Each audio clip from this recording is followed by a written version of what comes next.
चला आज दुपारच्या जेवणात काय ते बघूया.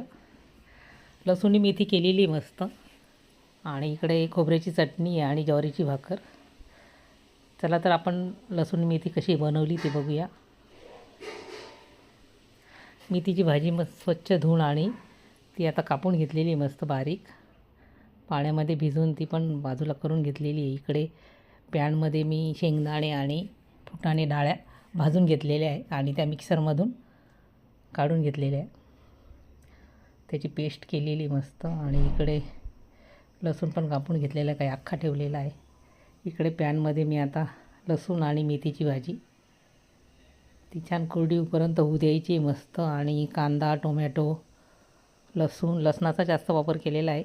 काश्मीरी मिर्च टाकलेली, टोमॅटो कांदा आणि पेस्ट कढईमध्ये टाकून छान मसाले टाकलेले त्याच्यामध्ये धने पावडर जिरे पावडर हळद